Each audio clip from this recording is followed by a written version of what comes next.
ಮುಂಬೈ ಗೋವಾ ಸಂಪರ್ಕಿಸುವ ಹೆದ್ದಾರಿ ಕಾಮಗಾರಿಯನ್ನು ಈ ವರ್ಷದಲ್ಲಿ ಪೂರ್ಣಗೊಳಿಸಲಾಗುತ್ತದೆ. ಈ ಹೆದ್ದಾರಿಯನ್ನು ಕರ್ನಾಟಕದ ಮಂಗಳೂರು ತನಕ ವಿಸ್ತರಣೆ ಮಾಡಲಾಗುತ್ತದೆ ಎಂದು ನಿತಿನ್ ಗಡ್ಕರಿ ಹೇಳಿದರು. ರಾಯಗಢದಲ್ಲಿ 131.87 ಕೋಟಿ ವೆಚ್ಚದ 3 ರಾಷ್ಟ್ರೀಯ ಹೆದ್ದಾರಿ ಯೋಜನೆಗೆ ಶಂಕುಸ್ಥಾಪನೆ ಮಾಡಿ ಮಾತನಾಡಿದ ಅವರು, ಮುಂಬೈ ಗೋವಾ ಹೆದ್ದಾರಿ ಕರಾವಳಿ ಮತ್ತು ಕೊಂಕಣ ಭಾಗದ ಅಭಿವೃದ್ಧಿಗೆ ಸಹಾಯಕವಾಗಲಿದೆ. 11 ಹಂತದಲ್ಲಿ ಈ ಹೆದ್ದಾರಿ ಕಾಮಗಾರಿ ಕೈಗೊಂಡಿದ್ದು ಈ ವರ್ಷವೇ ಪೂರ್ಣಗೊಳಿಸಲಾಗುತ್ತದೆ ಎಂದು ಹೇಳಿದರು. ಇಷ್ಟು ವರ್ಷ ಇಲ್ಲದೇ ಇರುವ ಧ್ವನಿವರ್ಧಕ ವಿವಾದ ಈಗ ಯಾಕೆ? ಇದು ಕರ್ನಾಟಕ, ಉತ್ತರ ಪ್ರದೇಶವಲ್ಲ. ಬಿಜೆಪಿಯವರು ಕಾಂಗ್ರೆಸ್ ಮುಕ್ತ ಎಂದು ಹೇಳಿದ್ದರು. ಹೀಗೆ ಮಾಡಿದರೆ ಬಿಜೆಪಿ ಮುಕ್ತವಾಗಲಿದೆ ಎಂದು ಮಾಜಿ ಸಿಎಂ ಎಚ್.ಡಿ. ಕುಮಾರಸ್ವಾಮಿ ಆಕ್ರೋಶ ವ್ಯಕ್ತಪಡಿಸಿದ್ದಾರೆ. ಸುದ್ದಿಗೋಷ್ಠಿಯಲ್ಲಿ ಮಾತನಾಡಿದ ಅವರು, ಹಿಜಾಬ್ ಹಲಾಲ್ ಬಗ್ಗೆ ಧೈರ್ಯವಾಗಿ ಚರ್ಚಿಸಬೇಕಿತ್ತು ಎಂದು ಕಾಂಗ್ರೆಸ್ ನಾಯಕರು ರಾಹುಲ್ ಗಾಂಧಿ ಮುಂದೆ ಹೇಳಿದ್ದಾರೆ.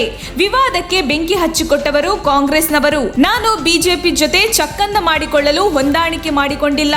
ಈ ಸರ್ಕಾರಕ್ಕೆ ಪಾಪದ ಕೊಡ ತುಂಬಿದೆ. ಹೀಗಾಗಿ ಇನ್ನು ಮುಂದೆ ಹೋರಾಟ ಮಾಡುತ್ತೇವೆ ಎಂದು ಟೀಕಿಸಿದರು. ತೈಲ ಹಾಗೂ ಅಗತ್ಯ ವಸ್ತುಗಳ ಬೆಲೆ ಏರಿಕೆ ನಡುವೆಯೇ ಈಗ ವಿದ್ಯುತ್ ದರ ಏರಿಕೆ ಶಾಕ್ ಕೂಡ ಜನಸಾಮಾನ್ಯರಿಗೆ ತಟ್ಟುವ ನಿರೀಕ್ಷೆ ಇದೆ.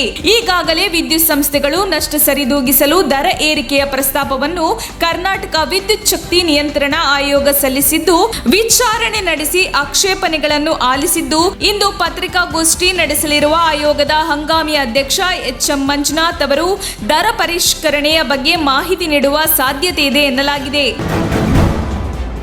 ದಿನದಿಂದ ದಿನಕ್ಕೆ ಪೆಟ್ರೋಲ್ ಹಾಗೂ ಡೀಸೆಲ್ ಬೆಲೆಯಲ್ಲಿ ಹೆಚ್ಚಳವಾಗುತ್ತಿರುವುದಕ್ಕೆ ಪ್ರಧಾನಿ ನರೇಂದ್ರ ಮೋದಿ ವಿರುದ್ಧ ಕಾಂಗ್ರೆಸ್ ಮುಖಂಡ ರಾಹುಲ್ ಗಾಂಧಿ ವಾಗ್ದಾಳಿ ನಡೆಸಿದ್ದಾರೆ. ಪ್ರಧಾನಮಂತ್ರಿ ಧನ್ ಲೂಟಿ ಯೋಜನೆ ಎಂದು ಟ್ವೀಟ್ ಮಾಡಿರುವ ರಾಹುಲ್ ಗಾಂಧಿ ಬೆಲೆ ಏರಿಕೆ ವಿರುದ್ಧವೂ ತೀವ್ರ ಆಕ್ರೋಶ ವ್ಯಕ್ತಪಡಿಸಿದ್ದಾರೆ. ಇಡೀ ರಾಷ್ಟ್ರವು ಕಾಶ್ಮೀರಿ ಪಂಡಿತರೊಂದಿಗಿದೆ ಎಂದು ಹೇಳಿರುವ ಆರ್ಎಸ್ಎಸ್ ಮುಖಂಡ ಮೋಹನ್ ಭಾಗವತ್, ಶೀಘ್ರದಲ್ಲಿಯೇ ಪಂಡಿತರು ತಮ್ಮ ಮನೆಗಳಿಗೆ ಮರಳಲಿದ್ದಾರೆ ಎಂದು ಭಾನುವಾರ ಹೇಳಿದ್ದಾರೆ. ಕಾಶ್ಮೀರದಲ್ಲಿ ಕಾಶ್ಮೀರಿ ಹೊಸ ವರ್ಷ ನವರೇನ್ ಆಚರಣೆಯನ್ನು ಉದ್ದೇಶಿಸಿ ಮಾತನಾಡಿದ ಭಾಗವತ್, ವಲಸೆ ಪಂಡಿತರಿಗೆ ಅನುಕೂಲಕರ ವಾತಾವರಣವನ್ನು ಸೃಷ್ಟಿಸಲು ಸರ್ಕಾರವು ಕೆಲಸ ಮಾಡುತ್ತಿದೆ ಎಂದು ಹೇಳಿದರು. ಮುಖ್ಯಮಂತ್ರಿ ಬಸವರಾಜ ಬೊಮ್ಮಾಯಿಯವರು ಏಪ್ರಿಲ್ 5ರಂದು 2 ದಿನಗಳ ಕಾಲ ರಾಷ್ಟ್ರ ರಾಜಧಾನಿ ದೆಹಲಿಗೆ ಭೇಟಿ ನೀಡಲಿದ್ದು, ಈ ವೇಳೆ ಬಿಜೆಪಿ ವರಿಷ್ಠರಿಗೆ ರಾಜ್ಯ ಬಜೆಟ್ ಕುರಿತು ಸಂಕ್ಷಿಪ್ತವಾಗಿ ವಿವರಣೆ ನೀಡಲಿದ್ದಾರೆಂದು ತಿಳಿದುಬಂದಿದೆ. ದೆಹಲಿ ಭೇಟಿ ವೇಳೆ ಬೊಮ್ಮಾಯಿಯವರು ಪ್ರಧಾನಿ ಮೋದಿ, ಹಣಕಾಸು ಸಚಿವೆ ನಿರ್ಮಲಾ ಸೀತಾರಾಮನ್ ಮತ್ತು ಅವರ ಕೇಂದ್ರದ ಇತರ ಸಚಿವರನ್ನು ಭೇಟಿ ಮಾಡಲಿದ್ದು, ಈ ವೇಳೆ ಬಿಜೆಪಿ ಸರ್ಕಾರದ ತಮ್ಮ ಚೊಚ್ಚಲ ಮತ್ತು ಪೂರ್ಣ ಪ್ರಮಾಣದ ಬಜೆಟ್ ಕುರಿತು ವಿವರಿಸಲಿದ್ದಾರೆ ಎಂದು ವರದಿಗಳು ತಿಳಿಸಿವೆ. 60 ವರ್ಷ ಮೀರಿದ ಬಿಸಿಯೂಟ ಅಡುಗೆ ಸಿಬ್ಬಂದಿಗೆ ಸಾರ್ವಜನಿಕ ಶಿಕ್ಷಣ ಇಲಾಖೆ ಬಿಗ್ ಶಾಕ್ ನೀಡಿದ್ದು, ಬಿಸಿಯೂಟ ಯೋಜನೆಯಡಿ ಶಾಲಾ ಅಡುಗೆ ಕೇಂದ್ರಗಳಲ್ಲಿ ಕೆಲಸ ಮಾಡುತ್ತಿರುವ 60 ವರ್ಷ ಮೇಲ್ಪಟ್ಟ ಅಡುಗೆ ಸಿಬ್ಬಂದಿಯನ್ನು ಕಡ್ಡಾಯವಾಗಿ ಕೆಲಸದಿಂದ ಬಿಡುಗಡೆಗೊಳಿಸಲು ಸಾರ್ವಜನಿಕ ಶಿಕ್ಷಣ ಇಲಾಖೆ ಮುಂದಾಗಿದೆ ಎನ್ನಲಾಗಿದೆ. ರಾಜ್ಯದಲ್ಲಿ ಅಕ್ಷರ ದಾಸೋಹ ಮಧ್ಯಾಹ್ನದ ಬಿಸಿಯೂಟ ಯೋಜನೆಯಡಿ ಕೆಲಸ ಮಾಡುತ್ತಿರುವ 60 ವರ್ಷ ಮೇಲ್ಪಟ್ಟ ಅಡುಗೆ ಸಿಬ್ಬಂದಿಗಳಿಗೆ ಕಡ್ಡಾಯವಾಗಿ ಕರ್ತವ್ಯದಿಂದ ಬಿಡುಗಡೆಗೊಳಿಸಲು ಸಾರ್ವಜನಿಕ ಶಿಕ್ಷಣ ಇಲಾಖೆ ನಿರ್ಧರಿಸಿದೆ ಎಂದು ಹೇಳಲಾಗುತ್ತಿದೆ. ಮುಸ್ಲಿಂ ಸಮುದಾಯದ ಮತಗಳನ್ನು ವಿಭಜಿಸಲು ಜೆಡಿಎಸ್ ಶಾಸಕಾಂಗ ಪಕ್ಷದ ನಾಯಕ ಎಚ್.ಡಿ. ಕುಮಾರಸ್ವಾಮಿ ಅವರಿಗೆ ಬಿಜೆಪಿ ಸುಪಾರಿ ನೀಡಿದೆ ಎಂದು ಕೆಪಿಸಿಸಿ ವಕ್ತಾರ ಎಂ. ಲಕ್ಷ್ಮಣ್ ಆರೋಪಿಸಿದರು. ಸಿಂದಗಿ ಹಾಗೂ ಹಾನಗಲ್ ಉಪಚುನಾವಣೆ ವೇಳೆ ಕೂಡ ಕುಮಾರಸ್ವಾಮಿ 1 ವಾರ ನಿರಂತರವಾಗಿ ಆರ್ಎಸ್ಎಸ್ನವರನ್ನು ಹಿಗ್ಗಾಮುಗ್ಗ ತರಾಟೆಗೆ ತೆಗೆದುಕೊಂಡಿದ್ದರು. ಆದರೆ ಅವರ ಕಾರ್ಯತಂತ್ರ ಫಲಿಸಲಿಲ್ಲ. ಚುನಾವಣೆ ಬಳಿಕ ಸುಮ್ಮನಾದರು.